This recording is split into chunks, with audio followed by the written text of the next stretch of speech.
समय के बदलते इंसान के जीवन में अनेकों बदलाव आते हैं। हमें उन बदलावों से घबराना नहीं चाहिए, बल्कि उन्हें यह सोचकर स्वीकार करना चाहिए कि उनसे आपके जीवन में कुछ न कुछ अच्छा होने वाला है।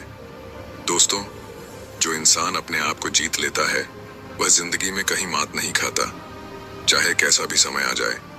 ऐसा इंसान हर मुश्किल समय में अपने आप पर काबू रखता है। इस वीडियो में हम बात करेंगे कि कैसे हर मुश्किल समय में अपने आप पर काबू रखकर उन बदलावों को स्वीकार कर अपने जीवन को बेहतर बना सकते हैं। तो चलिए इस प्रेरक कहानी की शुरुआत करते हैं। एक नगर में सबल नाम का आदमी रहता था। सबल का जन्म एक गरीब परिवार में हुआ था। सबल के परिवार में सबल और उसकी पत्नी सिर्फ 2 ही सदस्य थे। कच्चे घर में वह अपना गुजारा कर रहे थे। सबल पूरे दिन मजदूरी करके अपना और अपनी पत्नी का पेट पालता था। इसी तरह दोनों का जीवन चल रहा था। समय के साथ उसकी पत्नी गर्भवती हो जाती है। यह सुनकर सबल बहुत खुश होता है। वह सोचने लगता है कि अब हमारे घर में भी एक नन्हा सा पुत्र आएगा। हम उसे गोद में खिलाया करेंगे। पर जो उसके और उसके परिवार के जीवन में होने वाला था, उससे वह बेखबर था। धीरे धीरे समय गुजरता है। अब सबल के घर में वह दिन भी आ जाता है जब उसकी पत्नी एक बच्चे को जन्म देने वाली थी। सबल उसे अस्पताल में भर्ती कराता है। प्रसव का समय जब निकट आता है तो सबल कुछ पैसों का बंदोबस्त करने चला जाता है। फिर लौटते समय अपने होने वाले बच्चे को लेकर मन में सपने संजोने लगता है। तब तक उसके पास यमराज का बुलावा आ जाता है। उसकी एक दुर्घटना में मृत्यु हो जाती है। शहर के कुछ लोग सबल का अंतिम संस्कार करते हैं, तो दूसरी तरफ उसकी पत्नी अस्पताल में अपने बच्चे को जन्म दे रही होती। जब उस बेचारी को यह खबर मिलती है कि उसके पति की मृत्यु हो गई है, तो उसका कलेजा फट जाता है। उस बेचारी का दुनिया में सिर्फ उसका पति ही तो था। अब वह भी उसे छोड़कर चला गया था। अब तो वह फूट फूट कर रोने लगती है कि हे भगवान, यह तूने कैसा मेरे ऊपर दुखों का पहाड़ गिरा दिया। मेरा जो सहारा था उसे ही मुझसे छीन लिया। कम से कम इस बच्चे का तो ख्याल किया होता जिसका अभी जन्म भी नहीं हुआ है। पैदा होने से पहले ही तुमने उसके सर से पिता का साया हटा दिया। अब कौन इस बच्चे का पालन पोषण करेगा? वह दुखियारी अस्पताल में ही अपने पति को याद करके पूरी तरह से रो रही थी। उसे समझ में नहीं आ रहा था कि संतान के आने की खुशी व्यतीत करूं या पति के जाने का दुख। शहर के कुछ लोगों ने उसे समझाया, बहन, जन्म मृत्यु सब विधाता के हाथ में होता है। इसमें मनुष्य का कोई जोर नहीं चलता। यह भी कहा जाता है कि परमात्मा जो करता है अच्छा ही करता है। इसलिए जो चला गया उसका शोक छोड़िए और यहाँ जो आया है उसके बारे में सोचिए। इधर कई तरीकों से लोग उस गरीब महिला को समझाते हैं। कुछ ही देर में उसने एक सुंदर से पुत्र को जन्म दिया। बेटे को देखकर उसका कुछ दुख हल्का होता है। वह सोचती है कि अब मैं इस पुत्र को पाल पोस कर बड़ा करूंगी, यही मेरा सहारा बनेगा। अब वह अपने बच्चे को लेकर अपने घर आ जाती है। नगर के कुछ लोगों ने उस महिला की कुछ दिन तक मदद की, लेकिन कौन हमेशा मदद करता है? जब कुछ दिन बीते तो मददगार भी पीछे हट गए। अब वह अपने बच्चे को लेकर बिल्कुल अकेली पड़ गई। वह समझ गई थी कि दूसरों की मदद से कितने दिन तक जीवन जिया जा सकता है। यदि हमें जीना है और इस बच्चे को पालना है तो खुद जिम्मेदारी उठानी होगी, खुद कोई काम करना होगा। इस प्रकार वह महिला दूसरों के घरों में अपने लिए साफ सफाई का काम तलाश लेती है। काम करके जो पैसे मिलते थे उनसे वह अपना और अपने बच्चे का पेट पालने लगी। समय के साथ धीरे धीरे उसका पुत्र बड़ा होने लगता है। जब वह बालक 4 वर्ष का हो जाता है तो उसकी माँ उसे पढ़ाने के लिए नगर के सरकारी विद्यालय में उसका दाखिला करा देती है। उसने सोचा कि मैं अपने बच्चे को पढ़ा लिखा कर इस काबिल बना दूंगी कि उसे कभी किसी के आगे हाथ न फैलाने पड़े। अब इस प्रकार वह महिला मेहनत मजदूरी करके अपने बच्चे को पढ़ाने लगती है। बच्चा भी ठीक से समझता था कि उसके घर में केवल माँ ही है। परिवार का खर्च चलाने वाला उसका पिता उसके जन्म से पहले ही चला गया है, इसलिए वह पढ़ाई भी खूब मन लगाकर करता था। धीरे धीरे बच्चे की उम्र 12 वर्ष की हो जाती है। एक दिन की बात है, वह स्त्री बहुत बीमार पड़ जाती है। उसने सोचा कोई छोटी मोटी बीमारी होगी, इसीलिए कभी उस पर ध्यान नहीं दिया। लेकिन उसकी हालत दिन पर दिन खराब होती चली गई। बीमार होने की वजह से वह काम पर भी नहीं जा पाती थी। घर में इतने पैसे भी नहीं थे कि कहीं अपना ठीक से इलाज करा लेती। माँ को अत्यंत बीमार देखकर बेटे को बहुत चिंता होती है। वह बालक कहता है, माँ तुम चिंता मत करो, मैं तुम्हारे लिए अभी डॉक्टर के पास से दवाई लेकर आता हूँ, तुम उसे खा लेना, फिर तुम जल्दी ही ठीक हो जाओगी। अपने बेटे की बात सुनकर माँ की आंखें भर आती हैं। वह कहने लगी, बेटा अब तुम्हें कहीं जाने की जरूरत नहीं है, मेरा भी अब समय आ गया है। मैं तुम्हारे पिता के पास जाना चाहती हूँ, लेकिन जाने से पहले तुम मेरी एक बात हमेशा याद रखना। जब तेरा जन्म नहीं हुआ था तब तेरे पिता ने और मैंने एक सपना देखा था कि हम अपने बच्चे को पढ़ा लिखा कर इतना काबिल बना देंगे कि उसे हमारी तरह गरीबी भरी जिंदगी ना जीनी पड़े। लेकिन बेटा मैं उस सपने को पूरा नहीं कर पाई। बेटा मैं यदि चली भी जाऊं तो तुम अपने पिता के सपने को जरूर साकार करना। तुम ऐसा कोई काम मत करना जिससे तुम्हारे पिता का नाम खराब हो। तुम इस प्रकार से अपना जीवन जीना कि तुम्हारा नाम दूर दूर तक लोग जान जाएं। बेटा कभी पैसे के पीछे मत भागना। पैसे के लिए तो लोग इतने नीचे गिर जाते हैं कि अपने माता पिता की इज्जत का भी ख्याल नहीं करते। तुम हमेशा अपना नाम कमाना बेटा, हमेशा स्वाभिमानी बनकर जीना। कभी किसी के आगे अपने हाथ मत फैलाना, किसी से याचना मत करना। याचना न करना ही श्रेष्ठता का मूल है, पराधीनता ही नरक है। मनुष्य को सदा ही विद्या, धन, बल, कीर्ति और पुण्य कमाना चाहिए। लड़के ने कहा, माँ तुम घबराओ नहीं, मैं तुम्हारे लिए अभी दवाई लेकर आता हूँ। और इतना कहकर लड़का माँ से रुपए लेकर दवा लेने चला जाता है। बेटे के जाते ही इधर उस गरीब स्त्री के प्राण निकल जाते हैं। जब नगर वालों को पता चलता है तो सब लोग इकट्ठे होकर उस स्त्री का उसके बेटे के हाथों अंतिम संस्कार कराते हैं। अब तो वह बालक बिल्कुल अकेला हो गया था। किस्मत भी क्या खेल दिखाती है। जब जरूरत होती है अपनों की, तब अकेलेपन की रात में जगाती है। बिना माता पिता का बेटा उम्र भी ज्यादा नहीं थी। आखिर जाएं तो कहां जाएं, करें तो क्या करें। दूर के जो रिश्तेदार थे उन्होंने भी उस बालक पर ध्यान नहीं दिया। आखिर वह गरीब जो था, लेकिन वह बच्चा अकेले ही अपने जीवन की राह पर चल देता है। उसने कभी हार नहीं मानी। जो पैसे मां छोड़ गई थी, कुछ दिन तक उन पैसों से अपना गुजारा चलाता रहा। कुछ दिन के बाद वह पैसे खत्म हो जाते हैं। घर में भी कुछ नहीं था। अब तो एक ही चारा था कि कुछ काम धंधा किया जाए, तभी भोजन की व्यवस्था होगी, तभी स्कूल की फीस भरी जाएगी। लड़के को अपनी माँ की बात अच्छी तरह याद थी। उसकी माँ ने कहा था कि बेटा कितना भी बुरा वक्त आ जाए पर किसी के आगे हाथ मत फैलाना, मेहनत करके ही अपना जीवन यापन करना। लड़के को अपनी माँ की यह बात अच्छी तरह याद थी, इसीलिए वह कभी किसी के आगे भीख नहीं मांगता था। विद्यालय से आने के बाद वह किसी के खेतों में काम करने चला जाता, कभी किसी की चाय की दुकान पर काम कर लेता और वहां से कुछ पैसे मिलते तो अपने विद्यालय की फीस भर देता था और अपने खाने पीने की सामग्री खरीद लाता था। इस प्रकार छोटी सी आयु में वह बच्चा पढ़ाई भी करता था और मजदूरी भी करता था। धीरे धीरे कुछ साल ऐसे ही निकल जाते हैं। बच्चा अब अपने नगर से निकलकर कस्बे में पढ़ने लगता है। तब उसकी कॉपी किताबों का, विद्यालय की फीस का खर्चा बढ़ जाता है। लेकिन उस बालक ने हिम्मत नहीं हारी। रोजाना विद्यालय जाता था। वह जो भी कमाता था उसकी सारी कमाई पढ़ने लिखने में ही लग जाती थी और जो कुछ थोड़ा बहुत बचता था उससे अपना पेट भर लेता था। अगर वह कहीं कोई स्थायी काम करता तो उसकी पढ़ाई छूट जाती थी और पढ़ाई करता तो पेट भरने के लिए भी कुछ नहीं था, इसलिए साथ ही साथ वह दोनों काम करता था। विद्यालय से आकर वह इधर काम करने चला जाता था। एक दिन की बात है, वह बच्चा विद्यालय से पढ़कर घर वापस लौटा। फिर उसके बाद काम की तलाश में चला गया, लेकिन उस दिन उसे कोई काम नहीं मिला। पूरा दिन निकल गया। हारा थका शाम को घर आकर सो गया। आज कुछ काम नहीं मिला तो खाना कहां से खाता, जो पैसे थे उनसे। वह पहले ही विद्यालय की फीस भर चुका था। उसकी स्थिति तो यह थी कि रोज कमाया रोज खाया। जब उस दिन उसे कोई काम नहीं मिला तो बेचारे को भूखे पेट रहना पड़ा। केवल पानी पीकर सो गया। अब सुबह भूखा ही विद्यालय चला जाता है और विद्यालय की छुट्टी के बाद जब घर आता है तो फिर किसी काम की तलाश में निकल पड़ता है। सोचता है कल नहीं मिला, लेकिन आज मुझे कोई ना कोई काम जरूर मिल जाएगा। लेकिन दुर्भाग्य ने उसका पीछा नहीं छोड़ा। उस दिन भी उसे कोई काम नहीं मिला।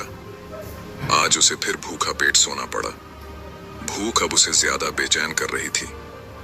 तो एक बार को उसके दिमाग में आता है कि भूखे पेट तो पड़ा भी नहीं जाता। अब तो मैं किसी से कुछ मांग कर खा लेता हूँ। पर माँ ने मरते वक्त उससे कहा था कि बेटा, कभी भीख मांग कर मत खाना, हमेशा कमा कर खाना।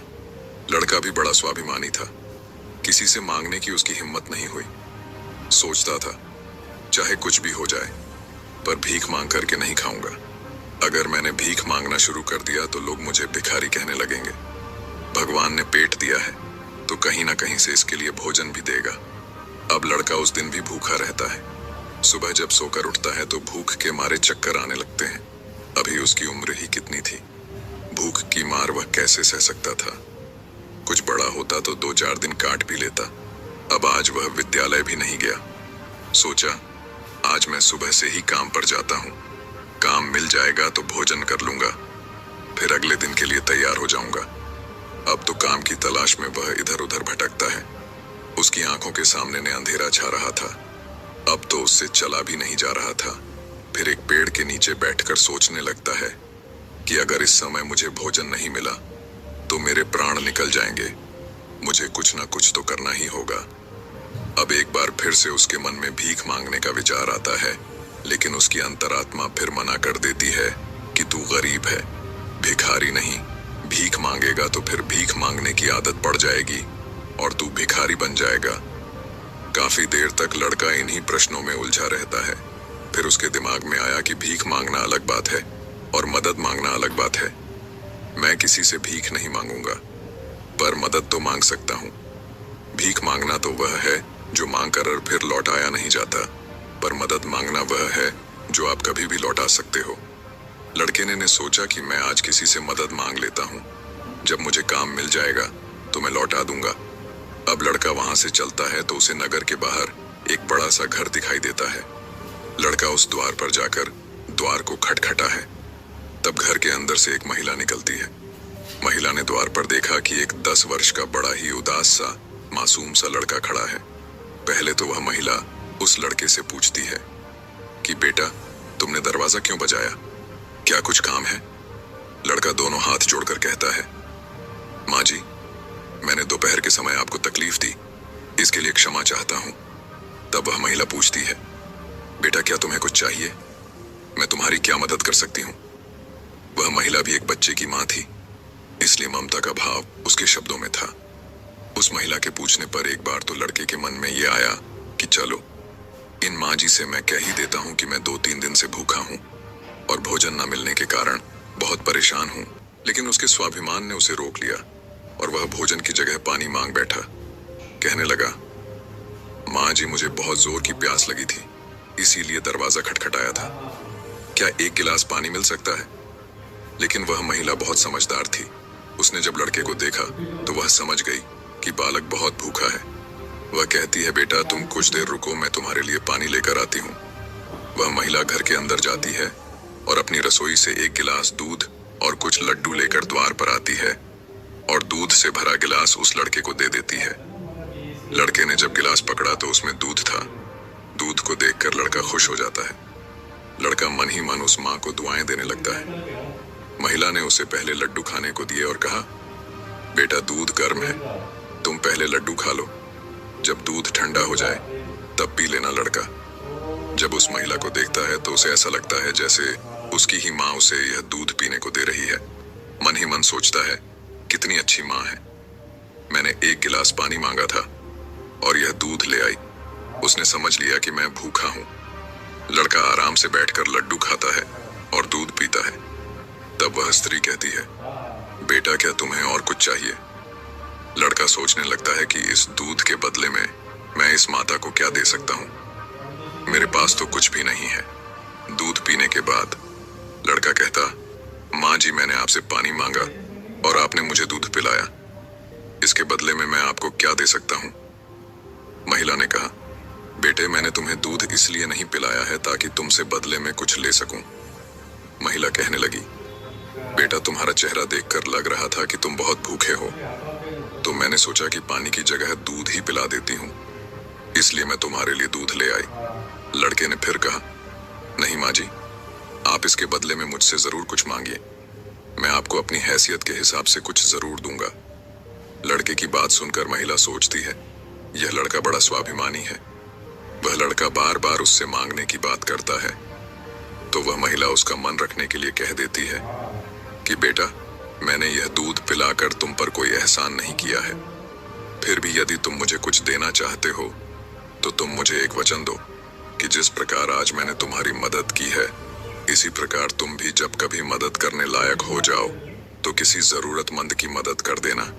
जिस दिन तुम किसी की मदद कर दोगे, उसी दिन तुम मेरे इस एहसान से मुक्त हो जाओगे। उस महिला ने यह बात इसलिए कही थी ताकि वह लड़का अपने आप को मजबूर ना समझे और खुशी खुशी अपने घर को जा सके। वह लड़का उस बात को अपने दिमाग में बैठा लेता है। वह उस महिला के पैर छूकर काम की तलाश में आगे को चला जाता है और इस प्रकार धीरे धीरे कई दिन बीत जाते हैं। जिस विद्यालय में वह पढ़ता था, उसी विद्यालय में उस स्त्री का बेटा भी पढ़ता था जिसने उसे दूध पिलाया था। एक दिन वह महिला अपने बच्चे को विद्यालय छोड़ने जाती है तो उसने देखा कि विद्यालय में वह लड़का भी पढ़ रहा था। वह स्त्री उस लड़के को पहचान लेती है।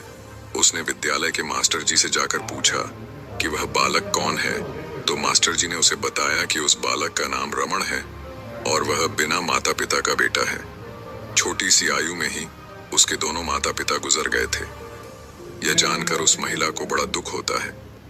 सोचती है, जब इसके माँ बाप नहीं है तो फिर इसकी पढ़ाई का खर्च कौन उठाता है। तब विद्यालय के बड़े मास्टर बताते हैं, बहन जी, रमण बहुत ही अच्छा बच्चा है। वह अपनी पढ़ाई का खर्च खुद उठाता है और पढ़ने में भी बड़ा तेज है। वह मेहनत मजदूरी करता है और तब जाकर विद्यालय की फीस भरता है। जब कभी वह विद्यालय नहीं आता है और अपनी फीस भी समय पर नहीं दे पाता है तो हम लोग उस पर ज्यादा दबाव नहीं बनाते। जब उस स्त्री को रमण की स्थिति का पता चलता है तो वह करुणा से भर जाती है। उसका मन करता है कि मैं उस बालक की कुछ मदद करूं जिसका कोई नहीं होता। ऐसे ही लोगों की मदद तो करनी चाहिए, तभी भगवान प्रसन्न होते हैं। जिसका कोई नहीं है वह भगवान का है और जरूरतमंद की मदद करने का अर्थ है कि आपने भगवान को प्रसन्न कर दिया। महिला ने सोचा, यह लड़का मुझसे पैसे तो लेगा नहीं क्योंकि यह बड़ा स्वाभिमानी बालक है। तब उस महिला ने बड़े मास्टर जी से कहा, श्रीमान जी, अगर मैं इस बालक की फीस भर दिया करूं तो आपको कोई आपत्ति तो नहीं है। मास्टर ने कहा, बहन जी, आपकी सोच अच्छी है, आप उसकी फीस भरें तो मुझे तो कोई आपत्ति नहीं होगी, लेकिन रामायण इस बात के लिए तैयार नहीं होगा। तब वह महिला कहती है, मास्टर जी, मैं उसकी मदद करना चाहती हूँ। आप किसी तरह से रमण को समझा देना, उससे कह देना कि आपकी स्थिति को देखते हुए सरकार ने आपकी फीस माफ कर दी है, तुम्हें फीस भरने की कोई जरूरत नहीं है। मास्टर जी भी इस बात से सहमत हो जाते हैं। वह महिला रमण की पूरे वर्ष की फीस भर के अपने घर चली जाती है। इस तरह वह हर वर्ष उसके पूरे साल की फीस जमा कर दिया करती थी ताकि रमण सिर्फ मन लगाकर पढ़ सके।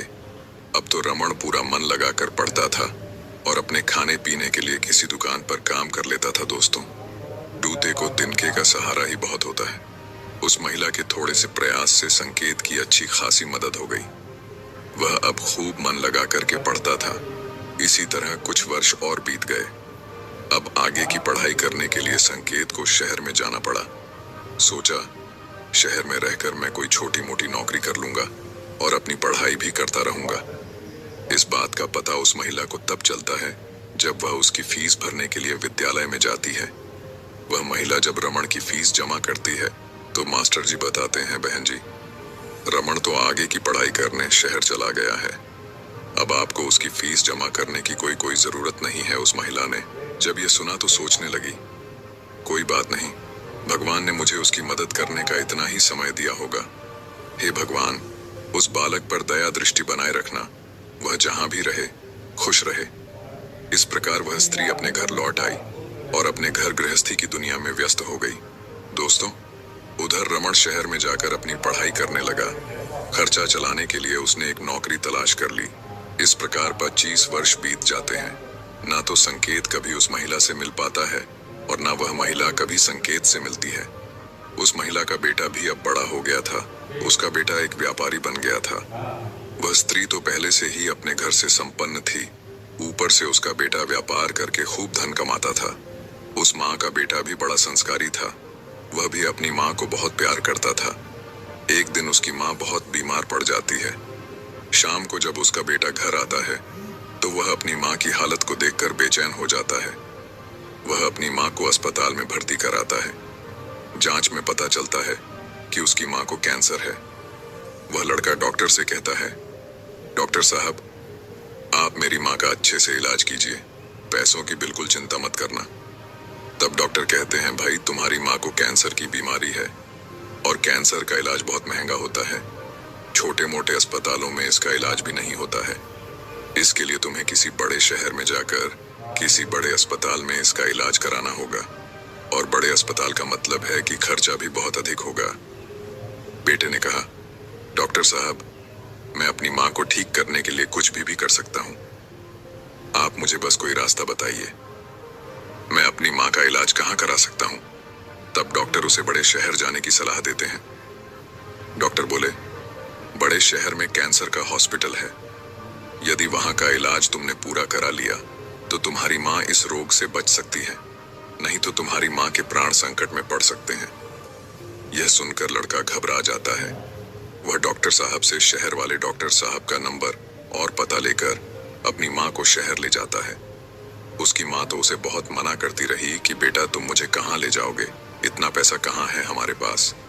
शहर में अच्छा इलाज कराने के लिए हमारे पास पर्याप्त पैसा नहीं है। यहीं से डॉक्टर साहब से दवा ले लेते हैं, धीरे धीरे मैं ही हो जाऊंगी, तुम परेशान मत हो। तब लड़का बोला, माँ, इस दुनिया में एक तुम ही तो हो, जिसके होने से मुझे कभी अकेलापन महसूस नहीं होता, कभी मुझे किसी बात की चिंता नहीं होती। इसीलिए कुछ भी हो जाए, मैं तुम्हें इस बीमारी से मरने नहीं दूंगा। धन का क्या है, खत्म हो गया तो फिर कमा लेंगे, लेकिन माँ तो फिर नहीं मिल सकती।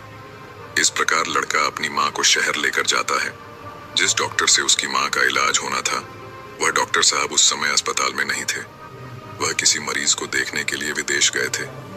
अस्पताल के कर्मचारी ने बताया कि डॉक्टर साहब कल आएंगे, तब तक आप अपनी माँ को अस्पताल में भर्ती करा दो। लड़के ने बिना देर किए अपनी माँ को भर्ती करा दिया और डॉक्टर साहब के आने का इंतजार करने लगता है। मैं अपनी माँ को ठीक कराकर ही घर ले जाना चाहता हूँ, चाहे इसके लिए मुझे अपना सब कुछ बेचना पड़े, कितने ही दिन मुझे यहाँ रुकना पड़े। इस प्रकार वहाँ के डॉक्टर ने उस माँ का इलाज शुरू कर दिया। अगर छोटे शहर की बात होती तो खर्चा कुछ कम हो जाता, लेकिन वहाँ का खर्चा तो बहुत लंबा था। फिर भी उस लड़के ने हिम्मत नहीं हारी। दोस्तों, माँ से अनमोल संसार में कुछ भी नहीं है। डॉक्टर साहब जो दवाइयाँ लिखते थे, वह दवाइयाँ बहुत महंगी आती थीं। लड़का अपनी माँ के लिए महंगी से महंगी दवाइयाँ लेकर आता था। उधर उसका जो व्यापार था, वह अपनी माँ की देखरेख के कारण उसमें भी समय नहीं दे पाया, तो वह भी ठंडा पड़ गया। कई दिन तक इलाज होता रहा। धीरे धीरे माँ की हालत में सुधार होने लगा। बेटे के पास जो जमा पूंजी थी, वह खत्म होने लगी।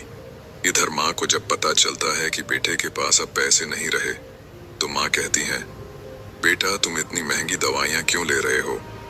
कहाँ से डॉक्टर साहब की फीस भरोगे? कहाँ से दवाइयों का खर्च उठाओगे? तुम्हारा व्यापार भी बंद हो गया है। तब बेटा कहता है, माँ तुम चिंता मत करो, मैं तुम्हारा इलाज, अपना मकान, दुकान सब कुछ बेचकर कराऊंगा। माँ भी बेटे की जिद के आगे बेबस हो जाती है। वह लड़का अपनी माँ का इलाज निरंतर जारी रखता है और धीरे धीरे 1 महीना बीत जाता है। वहां पर एक बात बड़ी ही विचित्र थी। उस अस्पताल का जो सबसे बड़ा डॉक्टर था, वह जब उस लड़के की माँ से मिलने आता था तो काफी देर उस माँ के पास बैठकर बातें किया करता था। यह देखकर माँ को भी बड़ा अच्छा लगता था और वह सोचती थी कि अजीब डॉक्टर है। इतना बड़ा डॉक्टर होकर भी जिसके पास बिल्कुल भी फुर्सत नहीं है, वह मुझसे बात करने के लिए इतना समय कैसे निकाल लेता है। दोस्तों, इस प्रकार कई दिन बीत जाते हैं। एक दिन वह लड़का डॉक्टर के पास जाता है और डॉक्टर साहब से पूछता है कि डॉक्टर साहब, अभी मेरी माँ का इलाज कितने दिन और चलेगा?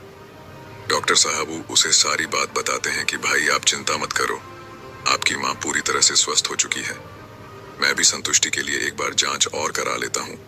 उस जांच की रिपोर्ट आ जाने दो, फिर तुम अब अपनी माँ को घर ले जा सकते हो। अब तो उस माँ का बेटा रिपोर्ट आने का इंतजार करने लगता है। 2 दिन के बाद रिपोर्ट आ जाती है। जब रिपोर्ट आती है तो लड़का फिर डॉक्टर से मिलने जाता है और पूछता है डॉक्टर साहब, क्या मेरी माँ ठीक हो गई? कोई खतरे वाली बात तो नहीं है? तब डॉक्टर साहब कहते हैं, भाई चिंता मत करो, रिपोर्ट अच्छी आई है, तुम्हारी माँ पूरी तरह से ठीक हो गई है, अब आप इन्हें अपने घर ले जा सकते हो। डॉक्टर की बात सुनकर बेटा खुश हो जाता है और डॉक्टर साहब को बहुत धन्यवाद देता है। लड़का अपनी माँ के पास जाता है और सोचता है कि भगवान का लाख लाख धन्यवाद कि मेरी माँ बच गई, मेरी मेहनत सफल हो गई। यही बात वह अपनी माँ को बताने के लिए जाता है और माँ से कहता है कि माँ, आप अब पूरी तरह से ठीक हो गई हो, अब हम जल्द ही अपने घर जाने वाले हैं। यह बात सुनकर माँ भी बड़ी खुश हो जाती है, लेकिन अगले ही पल वह यह सोचकर उदास हो जाती है कि मैं तो ठीक हो गई हूँ, लेकिन इस अस्पताल का जो बिल होगा वह लाखों में होगा। कैसे में मेरा बेटा चुका पाएगा? इतनी मोटी रकम की व्यवस्था वह कहाँ से करेगा? उसके पास जो जमा पूंजी थी वह तो सब इलाज में खर्च हो गई।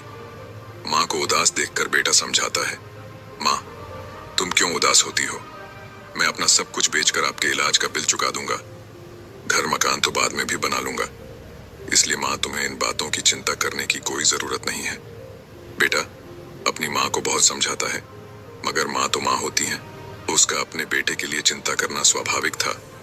माँ सोचने लगती है कि मेरा बेटा यदि सब कुछ बेच देगा तो फिर वह आगे अपना जीवन कैसे चलाएगा, इसके भविष्य का क्या होगा। वो माँ रात भर यही सोचती रही। चिंता करते करते माँ और बेटा दोनों की रात निकल गई। जब अगला दिन होता है और उसकी माँ की छुट्टी का समय होता है तो अस्पताल का एक कर्मचारी एक लिफाफा लेकर माँ बेटे के पास आता है और उस महिला के बेटे से कहता है कि डॉक्टर साहब ने आपके लिए यह बिल का लिफाफा भेजा है, आप इस बिल को ठीक से देख लो और इस बिल को चुका कर आप अपनी माँ को अपने घर ले जाओ। बिल का लिफाफा देकर वह अस्पताल का कर्मचारी तो चला गया। अब वह लड़का उस बिल के लिफाफे को हाथ में लिए हुए सोचता है कि पता नहीं कितना बिल आया हो। बेटे को चिंता में देखकर माँ भी परेशान हो जाती। माँ एकदम से बेटे के हाथ से वह बिल का कागज छीन लेती है। माँ उस बिल को खोलकर देखती है। उधर अस्पताल के जो सबसे बड़े डॉक्टर थे वह भी उस समय वहीं पर पहुंच जाते हैं। इधर माँ ने जब उस लिफाफे को खोलकर देखा तो उसमें एक छोटी सी पर्ची रखी हुई थी। उस पर्ची पर लिखा हुआ था, माँ जी, आपने अपने बल का भुगतान तो 25 साल पहले ही कर दिया था, जब आपने 2 दिन के भूखे बच्चे को 1 गिलास दूध और लड्डू खिला और अगले 10 साल तक उस बच्चे की विद्यालय की फीस भी भरी थी।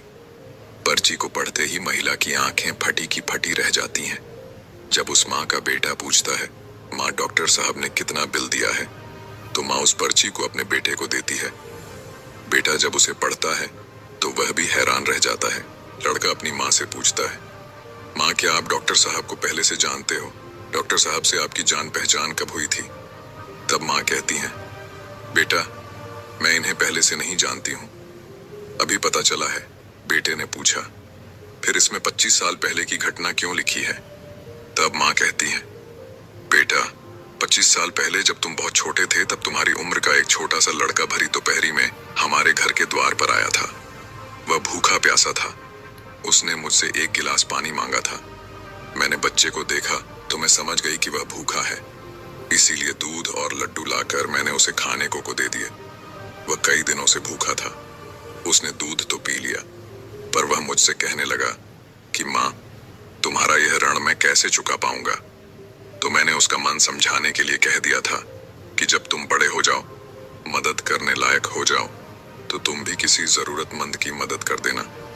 मुझे क्या पता था कि वही लड़का जिसे मैंने 1 गिलास दूध पिलाया था वह 25 साल बाद इतना बड़ा डॉक्टर बनकर मेरी मदद करेगा।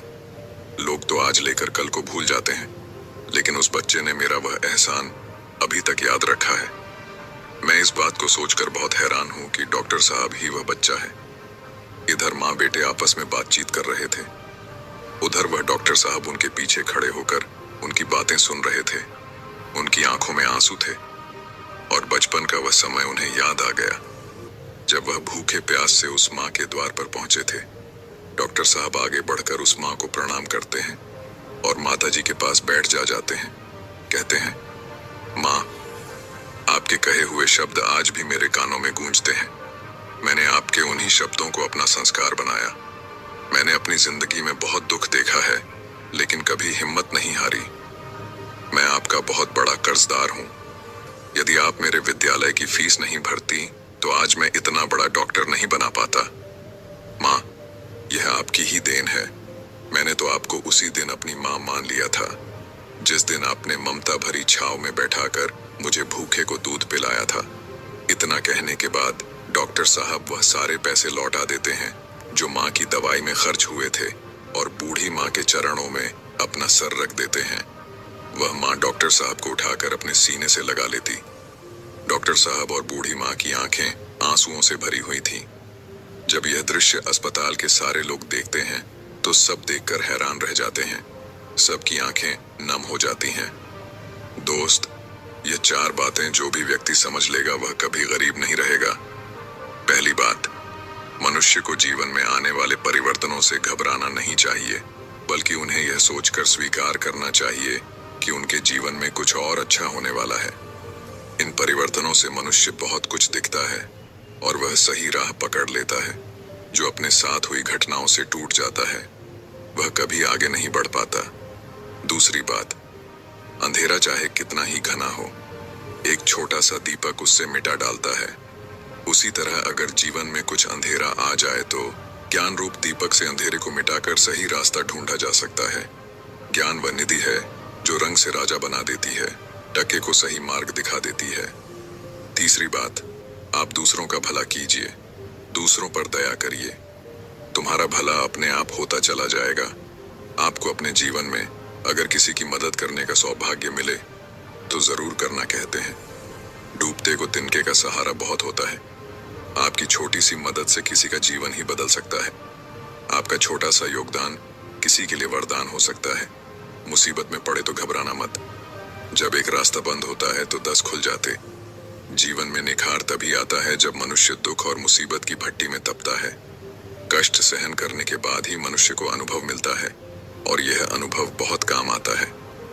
चौथी बात, मनुष्य के दिन चाहे कैसे भी हो, चाहे कितनी भी कठिनाइयां उसके जीवन में आए, परंतु उसे कभी भीख मांगकर खाना नहीं चाहिए। भीख मांगकर खाने वाला अपनी ही नजरों में गिर जाता है और जब वह भीख मांगकर खाता है तो उसकी आदत हो जाती है बिना मेहनत किए खाने की। इसलिए मनुष्य को हमेशा मेहनत करके ही खाना चाहिए, तभी मनुष्य सफल और आत्मनिर्भर बनता है। किसी को मदद की जरूरत हो तो आप सबसे पहले उसकी मदद करें, लेकिन अगर आपको मदद की जरूरत हो तो आपको किसी से मदद मांगने की जरूरत ना हो। आप खुद ही अपनी मदद करने की काबिलियत रखें। आत्मसम्मान आपकी आवाज है, इसे बुलंद रखें। दूसरों पर ध्यान देने से बेहतर है खुद में रहो, खुद को समझो और आगे बढ़ो। आत्मसम्मान एक ऐसा कवच है जिसे कोई आपसे छीन नहीं सकता। जो कोई खुद से प्यार नहीं कर सकता वह किसी और से भी प्यार करने के लायक नहीं। उसकी इज्जत कभी मत करो। जो आपकी इज्जत कदर ना करे उसे अहंकार मत समझना, उसे आत्मसम्मान कहते हैं। अगर आप चाहते हो दुनिया आपकी इज्जत करे तो सबसे पहले आपको अपनी इज्जत करनी होगी। अगर कोई आपका अपमान करे तो उसका भी शुक्रिया अदा करें, क्योंकि वह इंसान आपको आपकी जिंदगी की सच्चाई बता रहा है। ज्यादातर लोग उन चीजों की कदर नहीं करते जो उन्हें आसानी से मिली हो, लेकिन खो देने के बाद पछताते हैं। तो दोस्तों,